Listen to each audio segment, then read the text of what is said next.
शुक्लां ब्रह्मविचारसारपरमामाद्यां जगद्व्यापिनीं वीणापुस्तकधारिणीमभयदां जाड्यान्धकारापहां हस्ते स्फाटिकमालिकां विदधतीं पद्मासने संस्थितां वन्दे तां परमेश्वरीं भगवतीं बुद्धिप्रदां शारदां।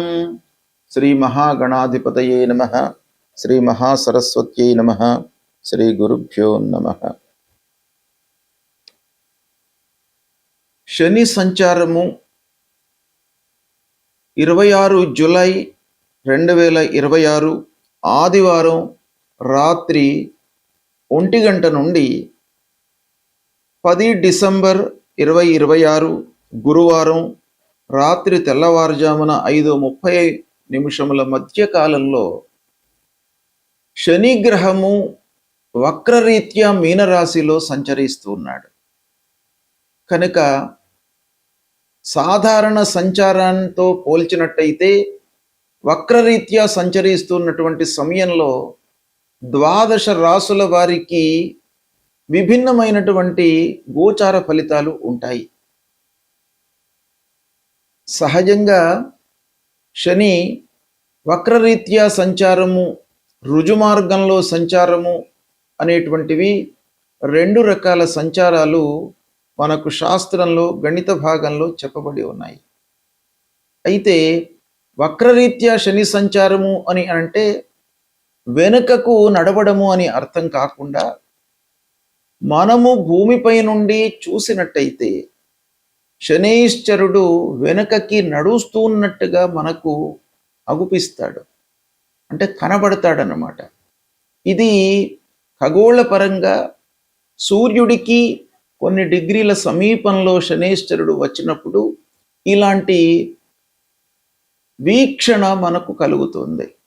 అయితే దాని ఫలితము భూమిపైన ఉన్నటువంటి వారికి, మానవులందరికీ కూడాను విభిన్నమైనటువంటి ఫలితాలు, అంటే రుజుమార్గంలో సంచరిస్తున్నటువంటి శని కంటే కూడాను వక్రరీత్యా సంచరిస్తున్నటువంటి సమయంలో కొంత విభిన్నమైనటువంటి ఫలితాలు ఇస్తాడు అనేటువంటిది మనకు జ్యోతిష్ శాస్త్ర గ్రంథాలు చెబుతున్నాయి. గనక ఈ వక్రరీత్యా సంచరిస్తున్నటువంటి శని యొక్క ఫలితాలు ద్వాదశ రాశుల వారికి ఎలా ఉంటాయి అనేటువంటి విషయాన్ని మనము తెలుసుకుందాం.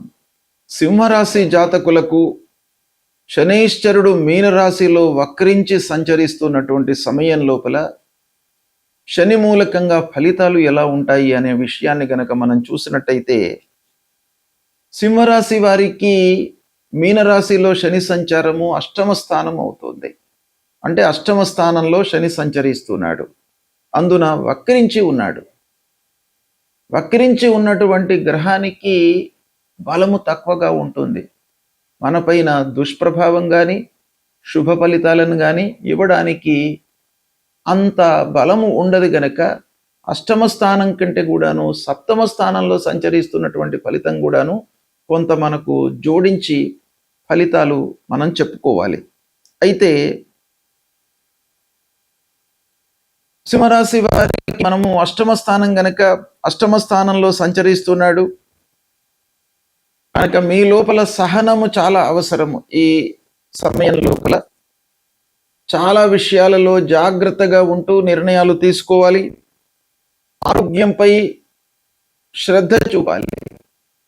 అన్ని విషయాలను కూడాను పక్కన పెట్టేసి ఆరోగ్యానికి మీరు ప్రథమ ప్రాధాన్యత ఇవ్వాలి సింహరాశి జాతకులు ఈ సమయం లోపల.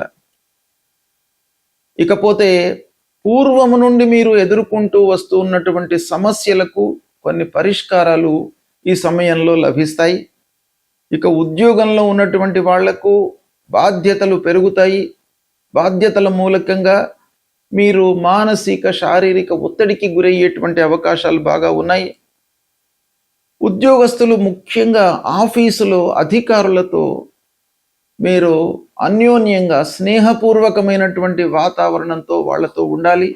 అంటే వినయ విధేయతలను ప్రదర్శిస్తూ ఉండాలి. వాళ్లతో మీరు మంచిగా ఉన్నట్టయితే మీకు సత్ఫలితాలు గోచరిస్తున్నాయి. వ్యాపారులు రుణాలు తీసుకునేటప్పుడు బ్యాంకులు కానివ్వండి లేదా వ్యక్తిగతంగా ఎవరి దగ్గరైనా కూడాను అప్పులు తీసుకునే సమయం లోపల జాగ్రత్తగా ఉండాలి. ఆ రుణ భారంలో మీరు ఇరుక్కపోయేటువంటి అవకాశాలు ఉన్నాయి, జాగ్రత్తగా ఉండాలి.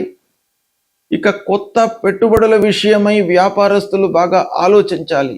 వీలైతే వాటిని పోస్ట్పోన్ చేసుకోవడము చాలా మంచిది. ఇకపోతే సింహరాశి జాతకులకు ఈ శని మూలకంగా వారసత్వంగా వస్తూ ఉన్నటువంటి ఆస్తుల విషయం లోపల కొంత మంచి జరుగుతుంది. శని సింహానికి అధిపతి సూర్యుడు కాబట్టి వారసత్వం విషయం లోపల కొన్ని మీకు మంచి జరిగే అవకాశాలు ఉన్నాయి ఈ కార్నర్ లోపల. కనుక మీరు ఆ విషయంలో కొంత తొందరపడండి, మీకు సత్ఫలితాలు కలుగుతాయి.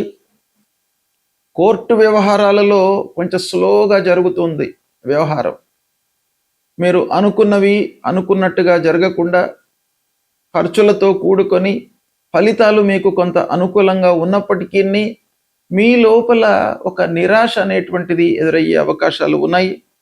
ఇక వ్యవసాయదారులకు పంటల విషయం ఆలోచించినట్టయితే మీరు కొంత ప్రణాళికాయుతంగా ముందుకు వెళ్ళండి. ఏ పంటలు వేయాలి, ఏ విధంగా వ్యవసాయం చేయాలి అనేటువంటి విషయాన్ని మీరు తెలుసుకున్నట్టయితే మీకు కొంతవరకు ఉపయోగపడుతుంది. విద్యార్థుల మట్టుకు ఈ సమయం లోపల శ్రమించాలి, కష్టపడితే మీకు ఫలితం అందుబాటులో ఉంటుంది. అపార్థాలకు ముఖ్యంగా దంపతులు భర్తతో కానివ్వండి, భర్త భార్యతో కానివ్వండి, అపార్థాలకు పోకుండా మనసులో ఏదో పెట్టుకొని మాట్లాడడం అనేటువంటిది ఈ సమయం లోపల తగదు. సంతానం విషయం లోపల సహనంతో ఉండండి. అంటే పిల్లల విషయంలో మీరు జాగ్రత్తలు తీసుకోవాలి. వాళ్ళ యొక్క సెటిల్మెంటు, చదువు, ఉద్యోగ వ్యవహారం ఇవన్నీ కూడాను మీరు ఓపికతో వాళ్ళ విషయంలో మీరు చూసుకున్నట్టయితే బాగా కలిసి వస్తుంది. శారీరక మానసిక స్థితి నిలకడగా ఉండడానికి మీరు ఆధ్యాత్మికంగా ముందుకు వెళ్ళండి, సత్ఫలితాలు కలుగుతాయి. రాజకీయ నాయకులకు అంటే రాజకీయంలో ఉన్నటువంటి వాళ్లకు అనవసరమైనటువంటి విమర్శలు మీరు ఎదుర్కొనే అవకాశం ఈ సమయంలో ఉంది. కనుక సహనంతో ఉండడము, ఎదుటి వాళ్ళు మాట్లాడుతూ ఉన్నటువంటి విషయాలను పరిపూర్ణంగా వినడము చాలా అవసరం ఈ సమయం లోపల. ఇకపోతే కళాకారులకు, మీడియా రంగంలో ఉన్నటువంటి వాళ్లకు, సాఫ్ట్వేర్లో ఉన్నటువంటి వాళ్లకు, బ్యాంకింగ్ సెక్టార్లో ఉన్నటువంటి వాళ్లకు, మార్కెటింగ్లో ఉన్నటువంటి వాళ్లకు కొంత కలిసి వస్తుంది. దాన్ని సద్వినియోగపరచుకోండి. ముఖ్యంగా ఈ వక్రించి శని మీనరాశిలో సంచరిస్తూ తృతీయ స్థానాన్ని చూస్తూ ఉన్నాడు. అంటే సింహరాశి జాతకులకు తృతీయ దృష్టితో దశమ స్థానాన్ని చూస్తున్నాడు. కాబట్టి ఉద్యోగంలో మీరు కొంత క్రమశిక్షణతో ఉండాలి. అంటే ఆఫీస్ పరంగా కొంత ఆ ఆఫీసు వాళ్ళు నియమించినటువంటి నియమ నిబంధనలకు లోబడి క్రమశిక్షణతో ఉన్నట్టయితే మీకు మంచి పేరు వస్తుంది, సత్ఫలితాలను పొందుతారు. మాట తీరులో మట్టుకు జాగ్రత్తగా ఉండాలి ఈ సమయంలో సింహరాశి వాళ్ళు. ఇకపోతే ముఖ్యంగా పిల్లలను ఓవర్లుక్ చేయకుండా ఉండాలి. వాళ్ళు ఏం చేస్తున్నారు, వాళ్ళ చదువు కానివ్వండి, సెటిల్మెంట్ కానివ్వండి, వాళ్ళ బిహేవియర్ కానీ వీటన్నిటిపైన కూడాను మీరు చాలా నిశితమైనటువంటి ఒక దృష్టితో ఉండాలి, జాగ్రత్తలు తీసుకోవాలి. ఈ విధంగా సింహరాశి జాతకులకు శని అష్టమ స్థానంలో అంటే మీనరాశిలో వక్రించి సంచరిస్తున్నాడు గనక కొన్ని జాగ్రత్తలు మట్టుకు అవసరము. కొన్ని విషయాలలో మంచి ఫలితాలు కూడాను ఒక పక్కన ఉన్నాయి, సద్వినియోగపరచుకోండి. శనైశ్చరుడు మీనరాశిలో వక్రించి సంచరిస్తున్నటువంటి సమయంలో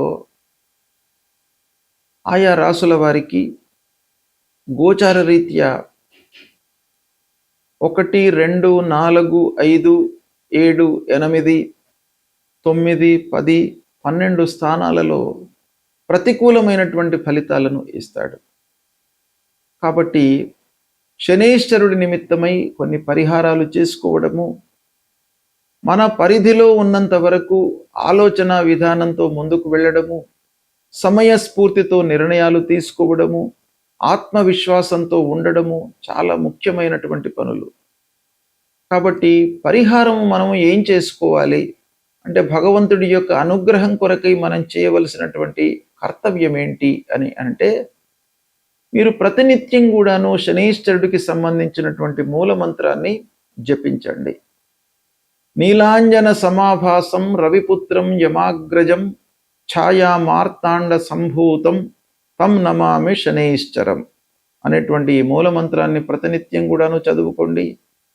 హనుమాన్ చాలీసా పారాయణం చేయండి. ఆంజనేయ స్వామి మూలకంగా, హనుమత్ దర్శనం మూలకంగా మీ లోపల ఒక ధైర్య సాహసాలను మీకు ఆ భగవంతుడు ఇస్తాడు. కనుక ప్రతినిత్యం కూడాను ఆంజనేయ స్వామి దేవాలయానికి వెళ్ళి దర్శించుకోండి. తద్వారా శనైశ్చరుడి మూలకంగా సంభవించేటువంటి దుష్పరిణామము మీకు దూరమవుతుంది. ఇవి చేసినట్టయితే శనైశ్చరుడు మీనరాశిలో వక్రించి సంచరిస్తున్నప్పటికీ మీ లోపల ఆత్మవిశ్వాసం పెరుగుతుంది. ఆత్మవిశ్వాసమే అన్నిటికీ మూల కారణం కనుక అది ఉన్నట్టయితే మనోబలం, బుద్ధి బలం, శారీరక బలం ఇవన్నీ కూడాను హనుమత్ దర్శనం మూలకంగా, హనుమంతుణ్ణి స్మరించడం మూలకంగా మీకు కలుగుతుంది గనక ఇది చెయ్యండి. తప్పకుండా మీకు మంచి ఫలితాలు కలుగుతాయి. శుభం. శనైశ్చరుడు మీనరాశిలో వక్రించి సంచరిస్తున్నటువంటి సమయంలో ఆయా రాసుల వారికి గోచార రీత్యా 1, 2, 4, 5, 7, 8, 9, 10, 12 స్థానాలలో ప్రతికూలమైనటువంటి ఫలితాలను ఇస్తాడు. కాబట్టి శనైశ్చరుడి నిమిత్తమై కొన్ని పరిహారాలు చేసుకోవడము, మన పరిధిలో ఉన్నంత వరకు ఆలోచన విధానంతో ముందుకు వెళ్ళడము, సమయస్ఫూర్తితో నిర్ణయాలు తీసుకోవడము, ఆత్మవిశ్వాసంతో ఉండడము చాలా ముఖ్యమైనటువంటి పనులు. కాబట్టి పరిహారం మనం ఏం చేసుకోవాలి అంటే, భగవంతుడి యొక్క అనుగ్రహం కొరకై మనం చేయవలసినటువంటి కర్తవ్యం ఏంటి అని అంటే, మీరు ప్రతినిత్యం కూడాను శనైశ్చరుడికి సంబంధించినటువంటి మూల మంత్రాన్ని జపించండి. నీలాంజన సమాభాసం రవిపుత్రం యమాగ్రజం ఛాయా మార్తాండ సంభూతం తం నమామి శనైశ్చరం అనేటువంటి ఈ మూల మంత్రాన్ని ప్రతినిత్యం కూడాను చదువుకోండి. హనుమాన్ చాలీసా పారాయణం చేయండి. ఆంజనేయ స్వామి మూలకంగా, హనుమత్ దర్శనం మూలకంగా మీ లోపల ఒక ధైర్య సాహసాలను మీకు ఆ భగవంతుడు ఇస్తాడు. కనుక ప్రతినిత్యం కూడాను ఆంజనేయ స్వామి దేవాలయానికి వెళ్ళి దర్శించుకోండి. తద్వారా శనైశ్చరుడి మూలకంగా సంభవించేటువంటి దుష్పరిణామము మీకు దూరమవుతుంది. ఇవి చేసినట్టయితే శనైశ్చరుడు మీనరాశిలో వక్రించి సంచరిస్తున్నప్పటికీ మీ లోపల ఆత్మవిశ్వాసం పెరుగుతుంది. ఆత్మవిశ్వాసమే అన్నిటికీ మూల కారణం కనుక అది ఉన్నట్టయితే మనోబలం, బుద్ధి బలం, శారీరక బలం ఇవన్నీ కూడాను హనుమత్ దర్శనం మూలకంగా, హనుమంతుణ్ణి స్మరించడం మూలకంగా మీకు కలుగుతుంది గనక ఇది చెయ్యండి. తప్పకుండా మీకు మంచి ఫలితాలు కలుగుతాయి. శుభం.